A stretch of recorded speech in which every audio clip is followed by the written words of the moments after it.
Well, it's that time of year again. It's come to a close here at 2023, almost. Santa hasn't come down the chimney yet. Almost into 2024, and in photography, everything is always changing. So, what did I do to make some changes in 2023 to my gear? What would I recommend for real estate photography and videography going into 2024 based on what's happened in 2023? That's what this episode is all about. Let's start from the bottom, work my way up from the top. But actually, last but not least, when it comes to video, I have changed my ways. Yes, I have. I have changed from using Nikon for doing my video, not my stills, I'll get to that in just a second. But when it comes to video, I found that I really fell in love with the Lumix GH5 II. And one of the reasons being is that I can do 4K 60p, and I can do it in 10-bit, and most of all, I can do it on 2 SD card slots at the exact same time, constant backup. So when it comes to real estate videography, that does more than enough than what I need to do. And I was actually very impressed when I got one and I tried it out. And the lens that I'm using on that, it's a tiny, mighty Laowa lens. It's an f2 7.5mm. If you're not familiar with micro four thirds, that calculates out to 15mm on full frame. It's not a zero distortion lens, but it is low distortion. And if you're using Premiere Pro or the paid version of DaVinci Resolve, then you've got lens correction. Easy enough to take care of. It's low distortion anyways, but having the ability of those dual SD card slots on the GH5 II, the color is really good. It is super easy to use. I was able to come up to speed on the thing in less than a day, living in the Nikon world for decades, and fell in love with it. So that is my top recommendation right now. If you're looking to get some new video gear for real estate videography, the Lumix GH5 really doesn't cost that much. You can get it for about $1,000 on sale, $1,200, right around that range. Now there is the GH6, which is newer, and yes, that is a great camera, but it's also geared more for doing external recording and a lot of other features you might not need, so you can save yourself some money, get just as good quality using the GH5 II. And my top lens when it comes to videography overall is the Laowa line. Those things are built like tanks. Even the little tiny mighty 7.5 f2 that I got on the micro four thirds camera, the GH5 II. But when it comes to doing videography with the bigger cameras, it still is my #1 choice. The 12mm zero distortion lens by Laowa, the f2.8. It's an amazing lens. And if anybody ever tells you that 12mm is too wide for video, don't listen.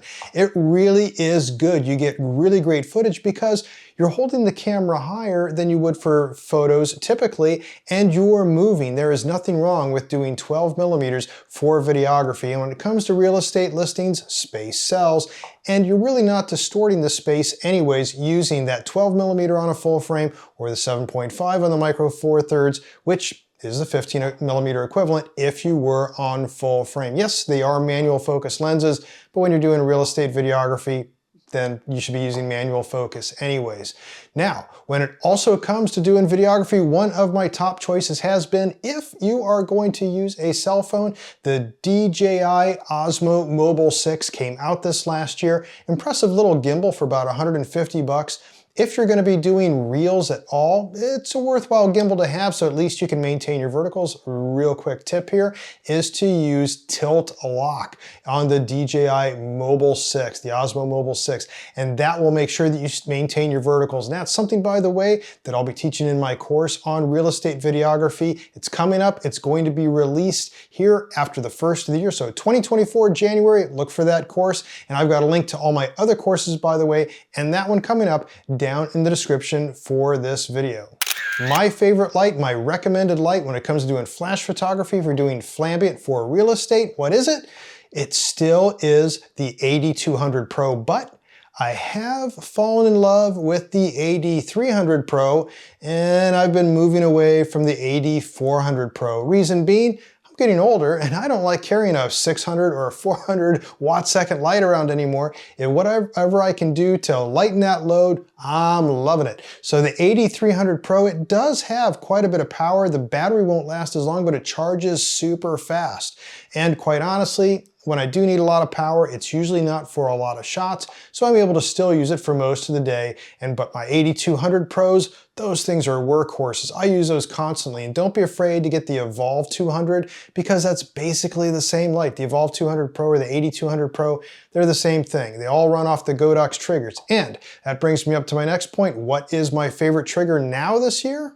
When it comes to flash, Godox finally fixed that problem with the white balance issue by not having that single pin isolation. You've probably seen other videos that I've done on that, or you probably read about it in my books. You might have learned it in one of my courses. But what they did, they came out with the Godox X Pro 2, and that trigger has that legacy hot shoe mode, which allows that automatic single pin isolation so that you can get WYSIWYG views on the back screen of your monitor, and also so that you can not worry about using auto white balance. It's not going to force a white balance on it because, as you may recall, the cameras used to see those other pins off those triggers and think, well, I'm using something that is a known device, and a flash device, I got to use 5500 Kelvin no matter what you would set your white balance to on your camera. So now that they've got that legacy hot shoe mode, it's only activating one pin, boom, problem solved. So the Godox X Pro 2 for my flash trigger recommendation. And speaking of that, with shutter release, I've been using still the Yongnuos. Those things are just tiny mighty. They last forever, but more so and more important to that is I've been using a hot shoe splitter. So having that on top of the camera, it's a very inexpensive little piece of gear, but it has everything right there. You can move the camera on and off as you need to. You don't have to have anything clamped down on your tripod. So that's one thing that I found very time saving, big time, on having, even if I have to rotate the camera, if I'm using an L bracket, doesn't matter. Using that hot shoe splitter has really saved a lot of real estate and time at the same time. Now, when it comes to the camera itself for doing stills, now this last year, a lot of cameras came out. You name it, name the brand, and you'll know there are headlines all over the place. Nikon came out with all kinds of stuff. So did Sony. Everybody is. Canon, you name it. But I still am using the Nikon Z5, and I've bought, for the end of the year, new Nikon Z5 bodies. And why did I buy new bodies if I already have them? Because I do so much work that I tend to wear them out. So I don't like to get more than 100,000 shutter clicks on one of my field cameras. That's when they start going to my grandkids or my kids, or I use them also for other types of work. But the Nikon Z5 now, because there's all these other cameras out there, you can pick them up for even less than $1,000, and they are fantastic. 24 megapixel cameras, great, fantastic quality. They have 2 SD card slots. Now, they're not the highest frames per second continuous mode shooting, but when we're doing real estate photography, who cares? That's not what you're doing. So it does the job very well, does it at a reasonable cost, has those dual card slots. Now, the lens to pair with it, I have not liked any of the Nikon Z lenses, and call me old fart if you want to. But the reason being is they don't have focus distance windows. And a focus distance window is critical for my work. And that's why I've been still using the Tokina 16-28 f2.8. And on the Nikon Z bodies, I've been using the FTZ2 adapter. Having that little focus window, when I'm looking down at the camera, I can see, am I in focus? Am I really focusing where I want to? Focus peaking, forget it. It's more of a toy, even not just on the Nikon Z cameras, but all cameras. Don't rely on it. I never would. When you're doing pro work, you really want to know where your distance is? Well, you can either pay through the nose for a high-end Z lens that has the focus distance window. Forget about it on Sony. They don't even have that anymore. Or you can pick up one of these, and it's got a focus distance window right there. Worst case scenario, though, not to say that you can't use any of those lenses. You can always zoom in, make sure that it does look sharp. But I know when my lens has that focus distance locked on there, I know where I'm focusing, especially if you're using back button focus. Now, when it comes to virtual tours, what do I recommend right now? Well, basically almost nothing, because virtual tours have been going the way of the dodo. Now, I know there are still some people that are doing Matterport, and good for you. You're still doing stuff with a company that's in its last throes and has been dying. As you know, they've been having layoffs. They're actually shifting into other markets right now. It's not to say that you should pull out of Matterport if you're doing it. It's just not one of my recommendations. If you want an all-in-one type of solution, there's iGuide. And really, when it comes to the 360 camera, cameras, the Ricoh Theta Z1 still is a top choice. It really hasn't changed much.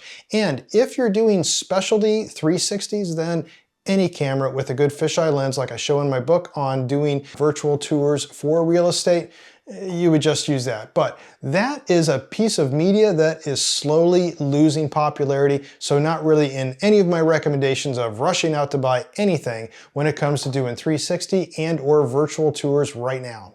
But the biggest add-on right now, and has been this last year, besides video, which just went through the roof, with my clients at least, is the floor plan.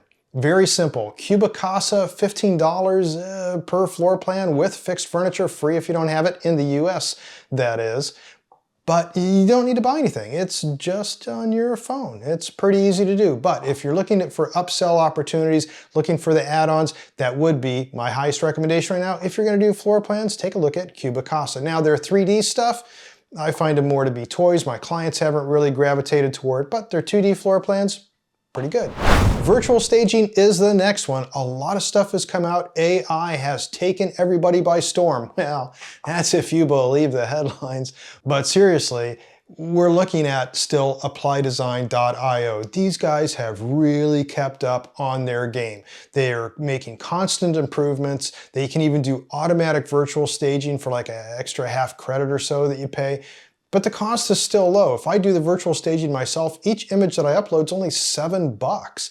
So you can still make a lot of money, and they have a great selection of furniture. So once again, applydesign.io, top recommendation for virtual staging software. And speaking of software, what is my highest recommendation across the board? Is it still Adobe products? Well, yes, for the most part. So when we're taking a look at doing photography, yes, definitely you've got still the combination of Lightroom Classic and Photoshop, but don't be afraid to start looking into Bridge. In fact, if you're enrolled in any of my pro courses, you probably know that I have an addendum course on using Bridge. Very helpful for doing architectural photography because Lightroom Classic is just bloated and unnecessary, and especially when it comes to backing up work and maintaining work and doing stuff that's long lasting. If you're doing short-term media for the listing market, yeah, Lightroom Classic still works really well. But when it comes to the longer term stuff, Bridge has Adobe Camera Raw, basically Lightroom Classic, and that pairs with Photoshop, even opening things as layers. Another thing to consider too is, yes, when it comes to videos, I still recommend and use Premiere Pro, but DaVinci Resolve has been making some improvements, and they do have some useful stuff, but I'm very disappointed that they still do not have lens correction available with their free version. Now, I get it, they need to make money, and you spend about $300 and you get a lifetime license and you get all these updates. But for what DaVinci Resolve has compared to Premiere Pro works with the entire creative suite from Adobe, and I really like that. And last up is AI itself. Big change in 2023, and doesn't really have an effect on any gear I'd be looking to put under the tree right now, but I can guarantee you that it will help you put things under the tree, because the more you learn about AI, the more you can start editing. Everybody was afraid in 2023 that AI was going to take our jobs away from us. Wrong. I can tell you right now that my clients still don't even know how to use AI, especially for their editing, but what it can do for you is cut down your time. So don't be afraid of AI, especially the generative fill and the remove tool, things like that are in Photoshop. When it comes to all this other AI, you know, that is just completely automated and making stuff up, yeah, that could be a danger, but there's already a lot of legal stuff that's going on. Topic for another time. And lastly, I want to wish everybody a very happy and safe holiday season.